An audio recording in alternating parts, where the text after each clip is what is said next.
Good morning, everyone. If you would, please open your Bibles to the book of Acts chapter 9. Acts chapter 9 is where we're going to get started today.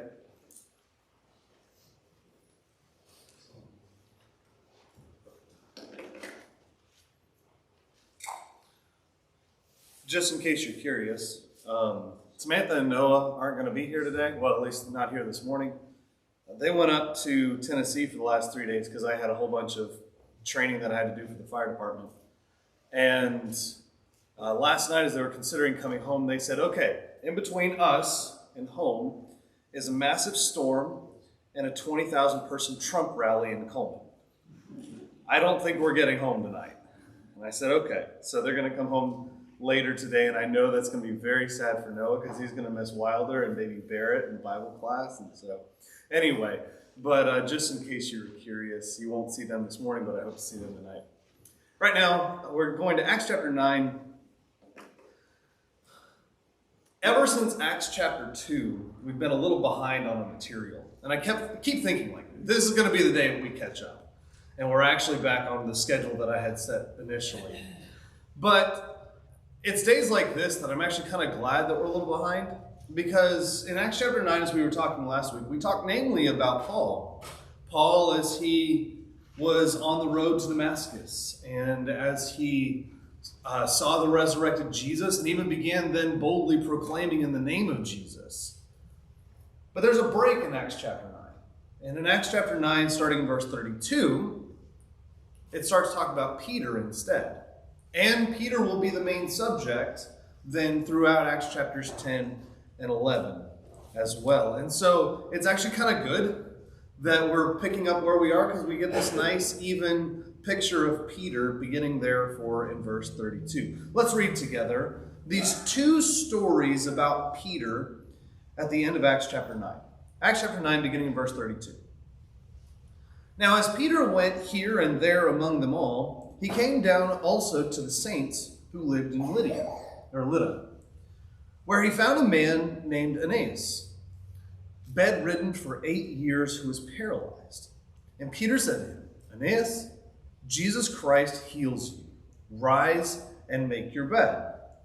Immediately he rose, and all of the residents of Lydda and Sharon saw him, and they turned to the Lord. Now there was a man in Joppa, a disciple named Tabitha, which translated means Dorcas. She was full of good works and acts of charity. In those days she became ill and died.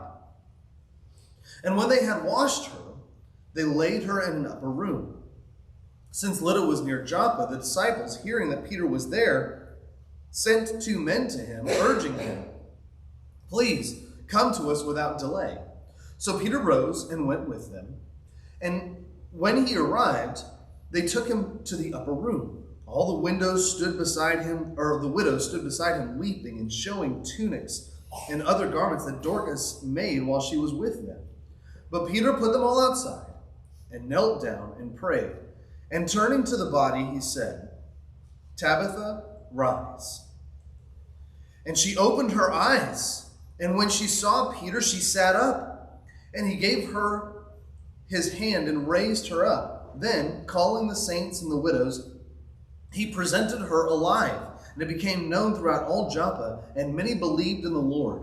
And he stayed in Joppa for many days with one Simon, a tanner. So there's these two incredible stories about Peter as he is traveling around. You kind of get the picture then that Peter is going to various places, and he's helping churches there, and he's helping Christians there. There's saints in the various places to which he's going. But in these two passages, you get specific stories of him performing miracles. One to a man named Aeneas, who was bedridden for 8 years and was paralyzed. And the other, Dorcas, also known as Tabitha, who was dead. And he's going to perform a miracle for both of those. Now, what's interesting about these two parables, or these two miracles, is that the story of Peter raising Tabitha is remarkably similar to Jesus' raising of Jairus' daughter. In fact, some of the words are almost exactly the same. The order is almost exactly the same as Jesus entering this room. Go back and read that story with me there. Mark chapter 5, verses 35 to 43. Mark chapter 5, verses 35 to 43. Now, the beginning of this healing begins in verse 21, but I want to get to this part where Jesus has actually arrived at the house.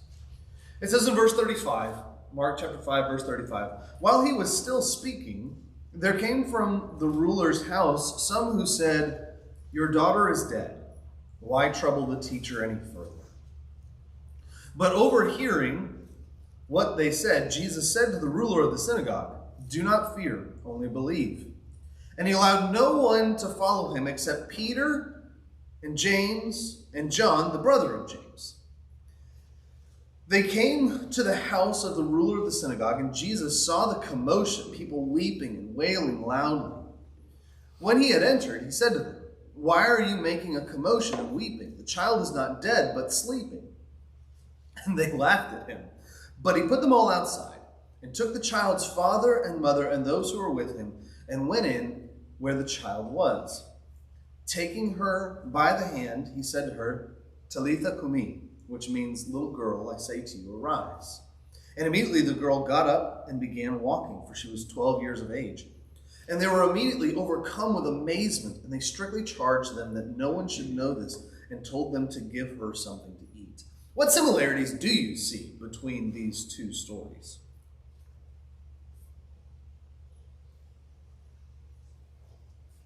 Yes, Becky.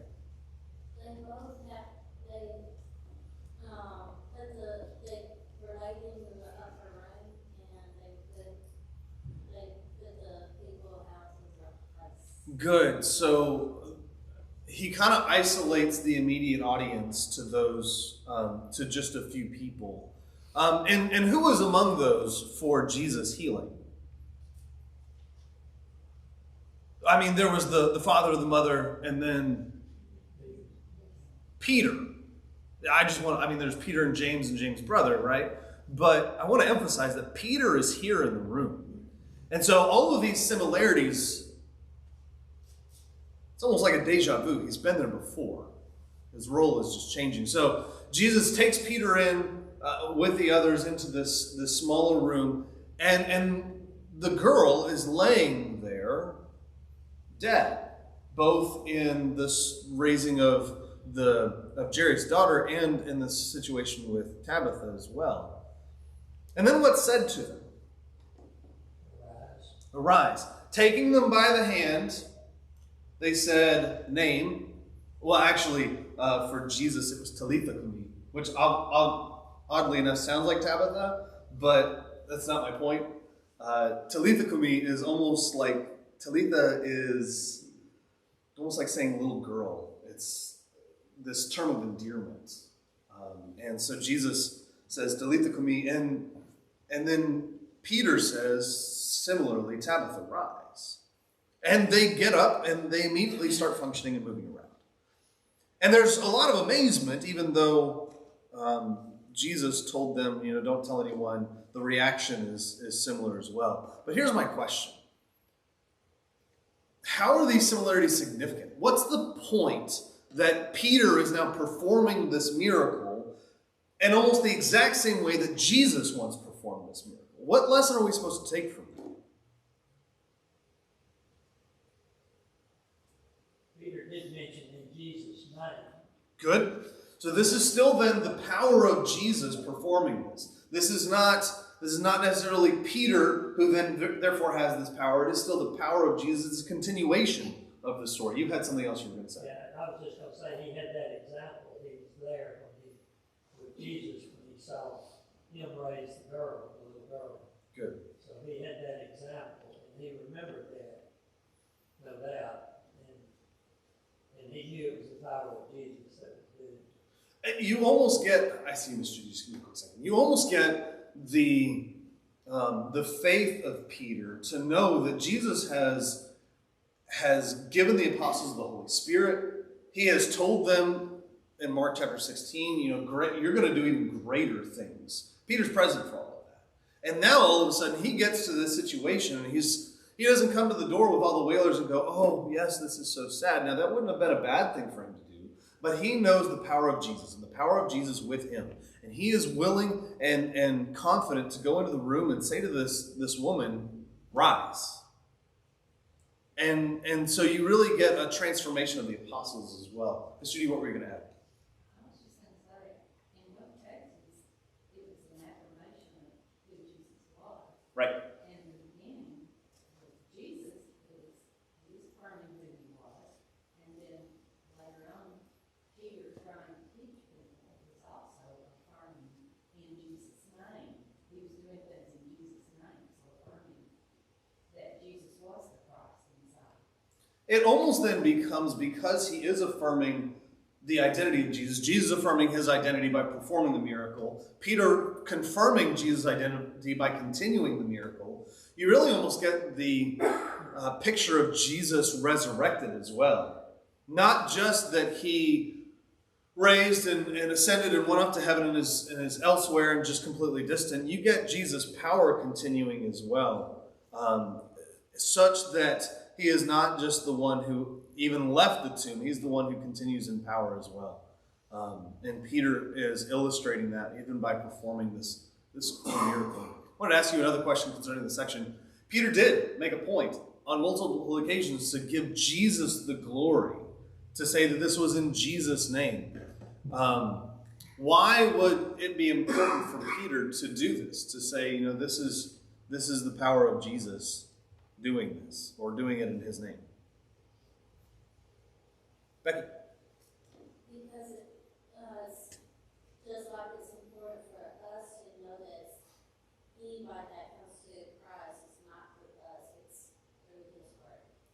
Good. It really teaches us to be humble about whatever work and service we're allowed to do and able to do, to give Jesus the credit and the glory in doing so. Absolutely. What other thoughts do you have? Daniel? Well, the only reason they were able to do that was to show that Jesus was the better. And look, we do it, raising people from the dead. What point? Good. That's the only point. Recognize where the true power is, and it's not in you. It's not how awesome you are. It's how awesome Jesus is, and so it would almost be like plagiarism if they didn't give Jesus credit. I have to admit, so I write my sermon notes out word for word. I don't know if you do that. And when I do, some part of me is still in college, because when I'm referencing something, I still want to format my citations in MLA formatting, which was the bane of my college existence, because this period has to go here, and this comma has to go here, and this is how you should format this citation. But while my citations can get a little sloppy at times, I always feel like, I need to give credit for this, because it's plagiarism otherwise. And Peter, in the same way, would be almost stealing from Jesus if he simply wanted to take credit for this. Jim, what were you going to say? Well, other than I'm confused now because I was horrible in English. 1 Corinthians 11:1, be imitators of me as I also am of Christ, or be followers of me as I also am of Christ.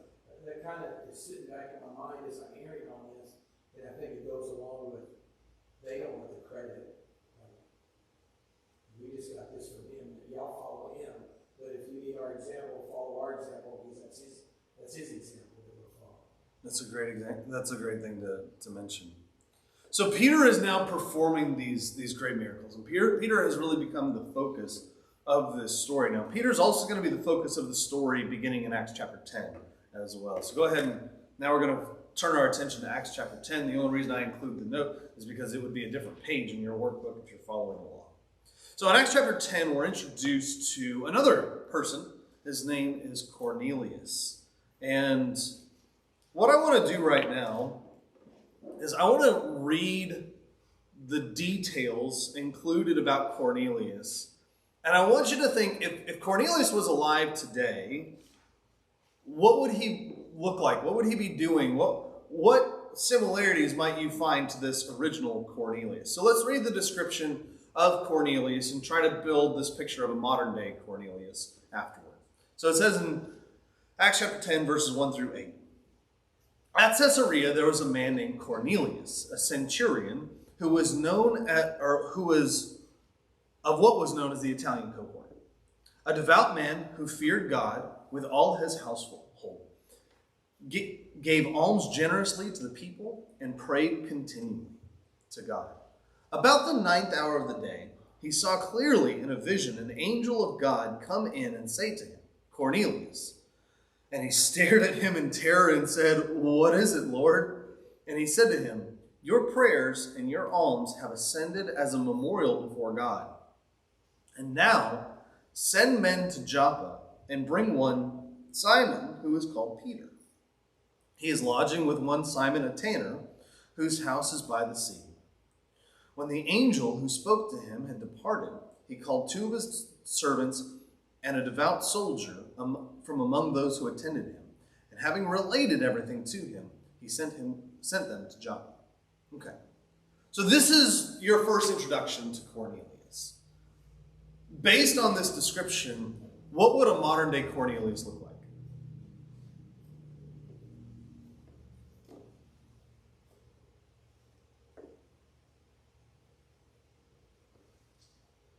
Mr. Well, what came to mind, I didn't read the question correctly when I answered it, but having reheard it, an elder came to mind. Oh, okay. Someone that What similarities do you see? devout, Okay. in prayer all the time, Good. generous, preaching, all the things that he did other than seeing visions possibly, but Okay. beyond that, I thought of an elder. You know, it's interesting that you talk about an elder, a very devout and spiritual man. Because one of the great themes of this story is that as devout as a man as Cornelius was, he still needed to hear the message about salvation. He still needed to hear about the gospel from Peter, which is why Peter is going to be sent there at all. So Peter and Cornelius will meet. But this devout man,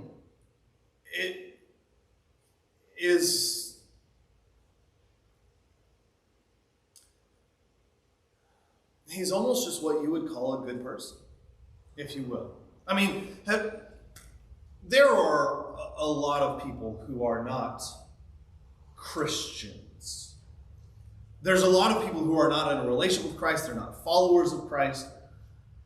But the range of that, as far as morality is concerned, goes from, I don't know, think of the worst of the worst, and then all of a sudden there's these people who are walking around and they're really, in most ways, they look like a Christian. They act like a Christian. They might talk like a Christian. And so in many ways, there's going to be a lot of similarities there. But they still need to hear the gospel. And so when I think of this Cornelius, it's kind of just the good person who doesn't know Jesus yet. Now, obviously, there's things about him that show that he is a God-fearer. In fact, that's a specific term. It referred to a person who was not a Jew, but who practiced Jewish faith. Feared God, feared Yahweh, the God of Israel. And so you see that actually in verse 2, a devout man who feared God. That tells you he's a Gentile, but he's practicing some elements of the Jewish faith. And he gives generously, he's praying continually, he's doing things that actually we're going to talk about in our sermon later on today. He's doing these great things, but God is still going to send him a message because he still needs to, 1, hear the gospel, and 2, be welcomed into the church at large.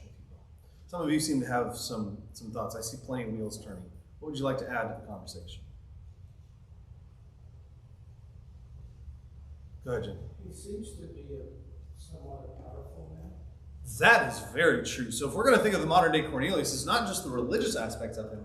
It's also the political and positional, I'll even just call it that, elements of Cornelius' life. So what power do you see in him?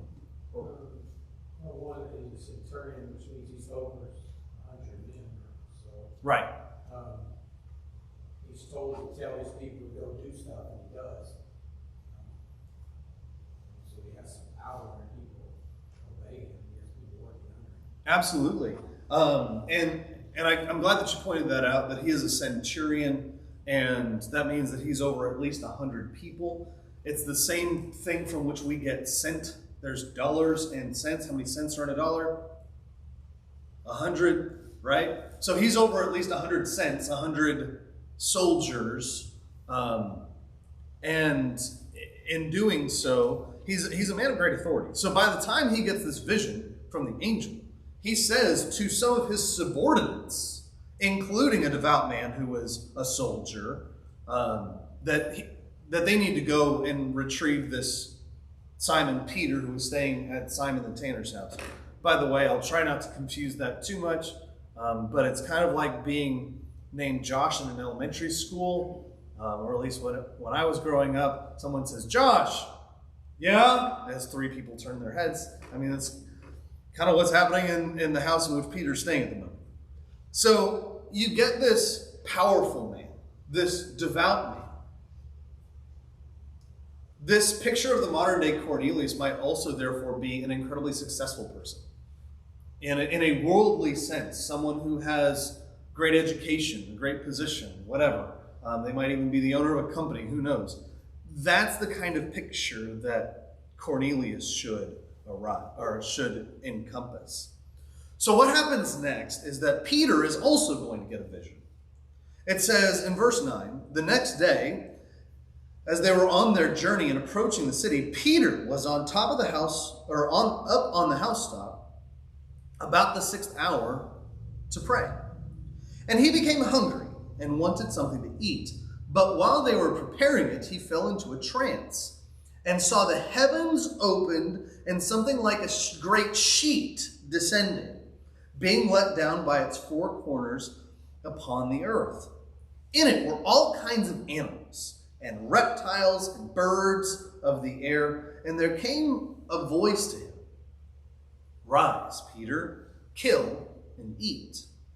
But Peter said, "By no means, Lord, for I have never eaten anything that was common or unclean." And the voice came to him again a second time. "What God has made clean, do not call common." This happened 3 times, and the thing was taken up at once to heaven. Now, while Peter was inwardly perplexed as to what the vision he had seen might mean, behold, the men who were sent by Cornelius, having made inquiry for Simon's house, stood at the gate. We'll pick up on that part of the story in just a minute. But Peter gets this great vision, and by the end of it, he's like, what did that mean? But the simple, like the surface level of this vision is that there's this sheet filled with animals, and God says, eat them.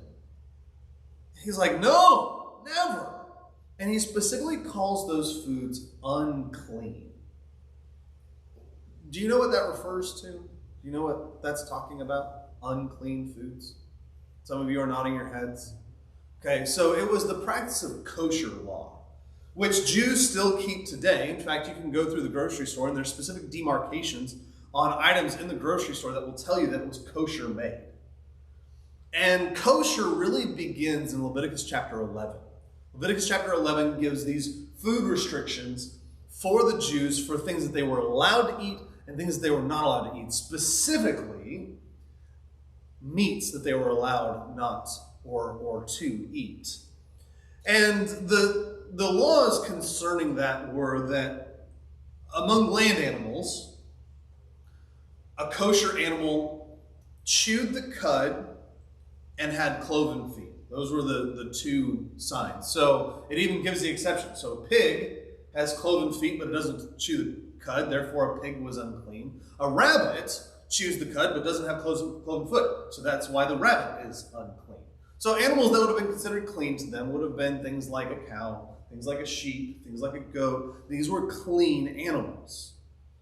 And Among the sea animals, it had to have scales and fins. And then among birds, there were simply just things that you weren't allowed to eat. It was almost just we'll narrow it down by deduction. And basically, it ruled out that you weren't supposed to eat carnivorous birds or scavenger birds.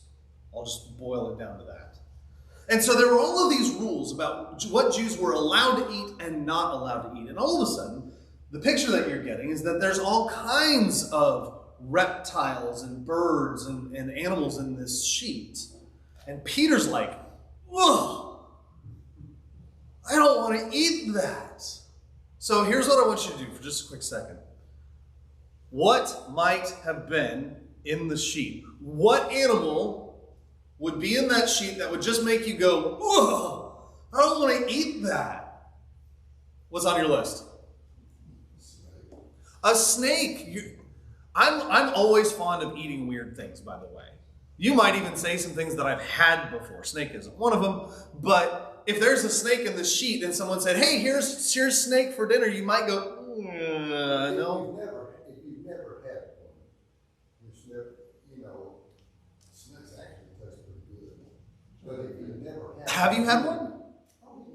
Okay, good to know. So that's interesting that you add it to the list. But I do appreciate that what you bring out is a sense of familiarity. Part of the reason that Peter would object to this is based on law, but it's also based on just his own practices, what he's familiar with. And because of the law, he's not familiar with the things in the sheet. So you might go, ooh, a snake. What else might be in the sheet? lobster or something like that. Oh, now I know you're just toying with me because I know what your favorite fish is. A lobster. But to a Jew, the concept of a crustacean was, look, we don't eat that. What else might be in the sheet? Go ahead, Mr. Jean. Don said it, and I thought he said it. Okay. This is Don's answer then. Yeah, it's a buzzard, like, that's eating dead stuff off the road. Sure. And from what I understand, that would stink. Yeah. So I want you to imagine Thanksgiving dinner. Thanksgiving dinner is coming up soon. And instead of a turkey, you get that someone has taken great efforts to prepare this vulture. Turkey vulture. Yeah, at least we'll make it a turkey vulture. Does that make it better? Do you really want to eat it? The picture that comes to my mind when I read this story every time is my brother living in Cambodia. Now, in the East, they eat a lot of things that we don't. And living in Cambodia, he was a student of the Peace Corps. And so he is actually responsible, or a host is responsible for him. He's living in someone's house, and they have to feed him. But one of the problems for their diet is that they primarily just live on rice. So it's funny that the girls, because of that many carbs, they come back fatter. And the guys who go there, they come back almost emaciated because they don't have enough protein for their diet. So there was encouragement. Please give him protein. Please give him meat to eat. And so they obliged. And they made dinner for him.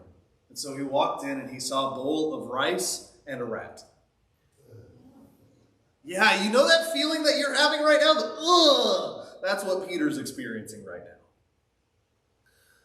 So we've explored this culturally and as far as the law is concerned, but I want to hone in right now on what the law would say, or why the law.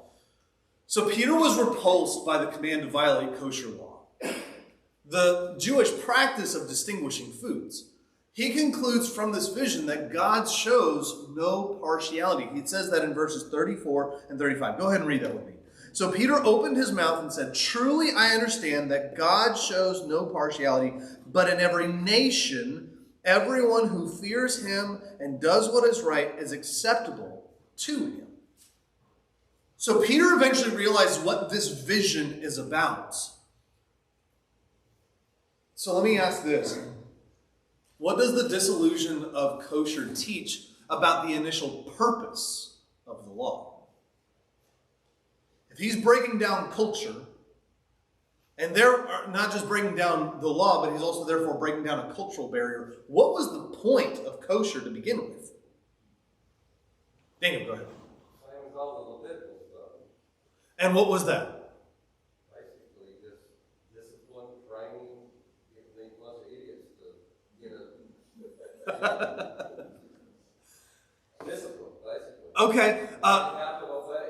Okay. So I'm gonna put that under an exercise in righteousness, if you will, because God is going to give a lot of laws.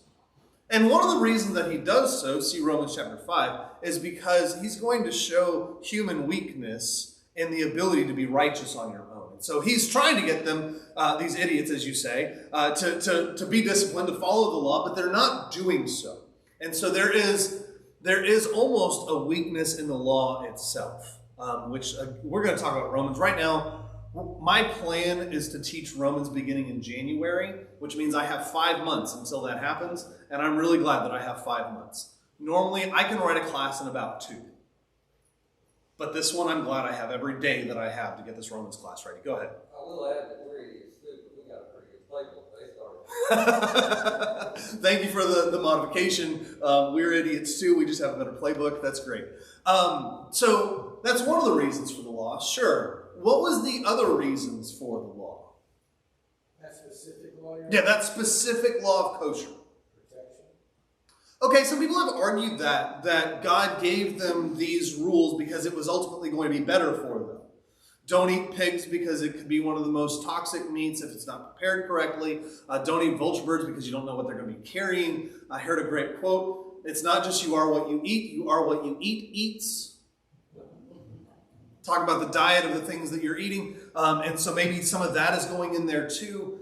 And so maybe it's for their protection, but I think that there's a bigger goal here. What was supposed to be the relationship between Jews and Gentiles? Separate. That's a great word. They weren't supposed to interact. In fact, Peter's going to tell Cornelius when he arrives that he's not supposed to even eat at a Gentile's house. They're not supposed to go in the house. There's supposed to be no relationship here. And the way to create that barrier between Israelites and non-Israelites in the most manifest way is to change what you eat. I'll just say right now that we've been here for a little over 2 years, and we haven't spent time with as many of you over a kitchen table as we would like to. That is Samantha and I. And I recognize that one of the challenges to that is that you guys know that she has a lot of food allergies. She's hard to feed. And what that has done in a large part is create a barrier that we haven't spent enough time together. Something that I really hope to be changing soon. Even if I'm the one doing all the cooking, that's okay. But we love you and we want to spend more time with you. But if you want to create a relational barrier, change the food laws. And that is what has kept Israel and Gentiles apart now for centuries, millennia. And it worked. But the fact that Jesus now dissolves kosher law, rise, Peter, kill, and eat, is because he is also dissolving that barrier between Jews and Gentiles, because all are now welcomed in Christ's kingdom. You can get another. Oh, Becky, go ahead.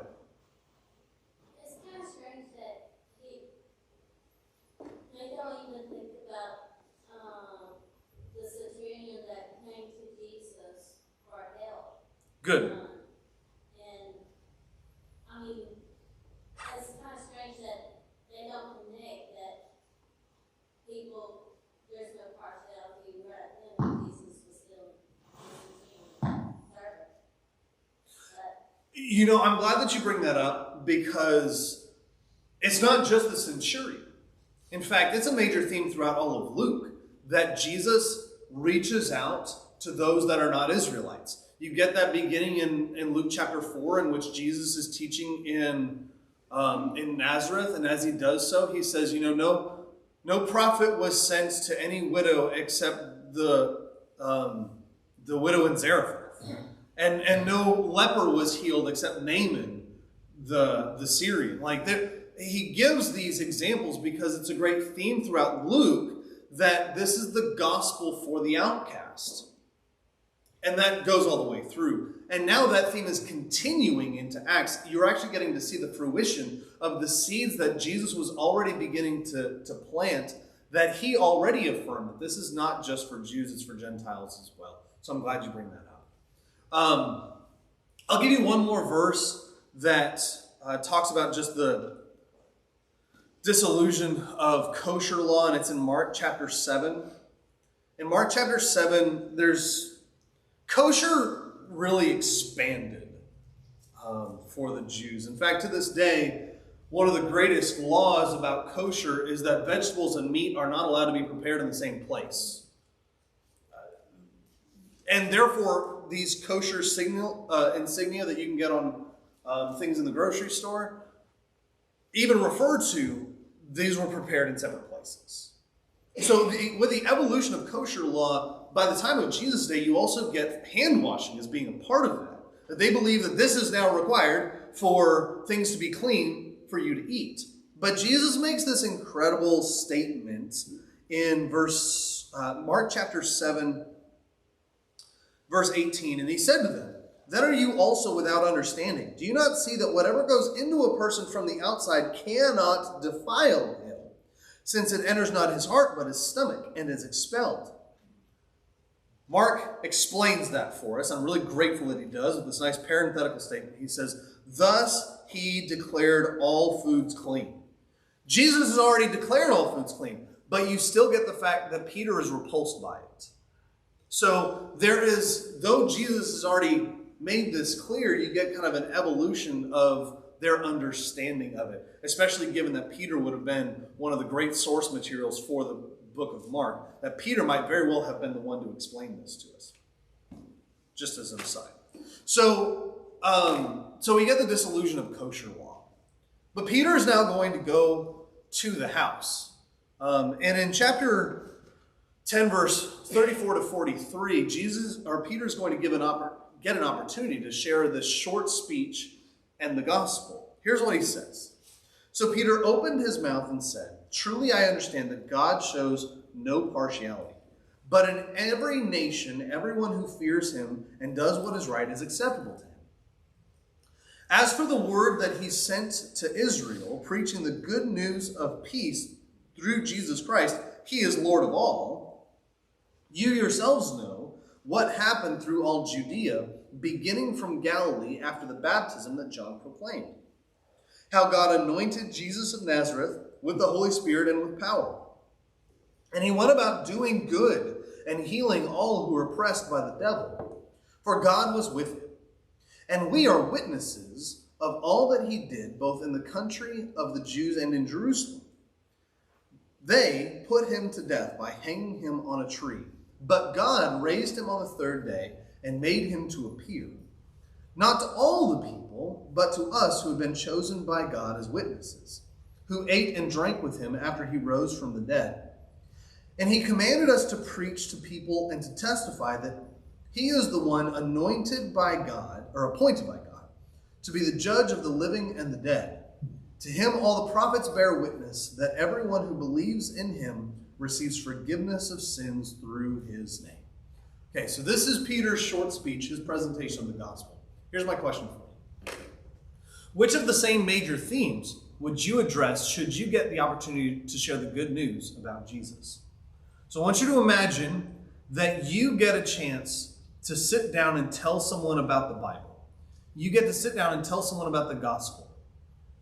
What similarities would you want to have between what Peter just said and what you want to share on that occasion?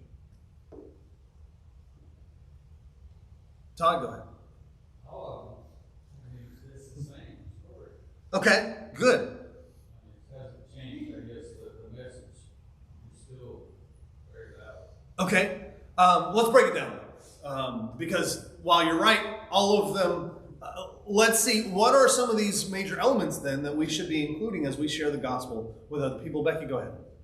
Well, first we gotta meet where we know they are at. Okay. They can't just jump in like we want to. Okay, Paul is going to be a great example of that in Acts chapter 17. And we're gonna study that a little bit closer then about meeting people where they are. Paul is going to be the one in Acts chapter 17 at the Areopagus to say, you're offering sacrifice to all of these gods, and here's this altar that you have to an unknown God. Let me tell you about the unknown God. And so he really begins where they're at. That's a great principle, not necessarily one that we find in this text, but it is a great point, Becky. Yes, ma'am. He doesn't pick favorites. We all have access to him. Good. Regardless of who we are or where we came from. Good. Letting people know that you're part of this, that you can be part of this. And especially for people who have the idea of church people and what their life looks like. Honestly, sometimes people are like, church isn't my thing, church people, I don't belong there. If I walk through the door, God might very well send lightning and just strike me dead already.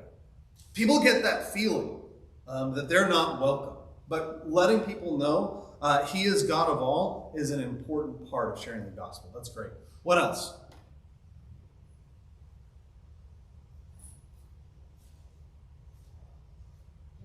Man. I think, convincing people that Jesus is the Christ and is, because there's a lot of people now that don't believe that there is a God or that Jesus is the Christ. So I think that would be maybe one of the first things. And of course, when we talk to people that are of different denominations, we go into other Differences. things. Sure. But I think one of the main things is convincing people that Jesus is the Christ. Good. They know that. Now, that being the case, that Jesus is the Christ, you know what that means. You know the point of that. Jesus being the Christ. Is that my final thought? Or my first one? Okay, good. I didn't think I heard one. It is a little late. I've only got a couple minutes. But I was like, wait, hold on. Are you cutting me off? The significance of Jesus being the Christ needs to be unpacked at least a little bit. It is an absolute theme and something that people need to know, but you might need to explain that in a little bit more general language would be good. So, but part of that, to prove that, some of the things that Peter points to is the earthly life of Jesus and the resurrection of Jesus. I would encourage you, if someone doesn't know who Jesus is, to spend plenty of time in the Gospels. Just reading stories about Jesus. Because people have a lot of impressions about who Jesus is, a lot of thoughts about who they think Jesus is supposed to be. But the only way to get people to know who Jesus really is to know what he really did. And so I would encourage you spend time in the Gospels. And then, of course, the ramification of the resurrection of Jesus, verse 40, is that he is also judge of all as well. They raised him on the third day and made him to appear. And then it says, verse 42, that he commanded us to preach to people and to testify that he is the one appointed by God to be judge of the living and the dead. There are eternal ramifications to the identity of Jesus. And we have to teach that too. But ultimately, verse 43, to him all of the prophets bear witness. You can talk about Jesus in the whole Bible, and that's a great conversation to have. That everyone who believes in him receives forgiveness of sins through his name.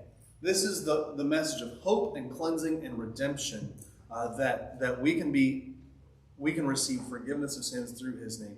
These are all great elements. If you get one chance to sit down, I would suggest take Peter's message as an example and use that as a template to share the gospel with other people. Thanks for studying Acts chapter 9 with me this morning, and we will continue in Acts chapter 9 or Acts chapter 10 and 11 next week.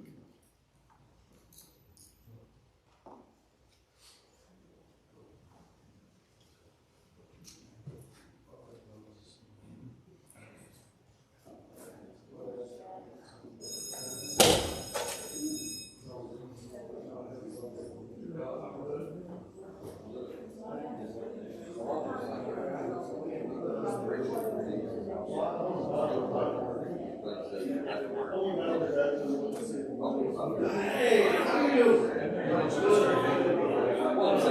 couple complaints about concrete, so, yeah, you're not part of this, but, you know. That's great. I never know, you know, I just thought, like, you know, all right. That's really good. No, I'm just curious. About that.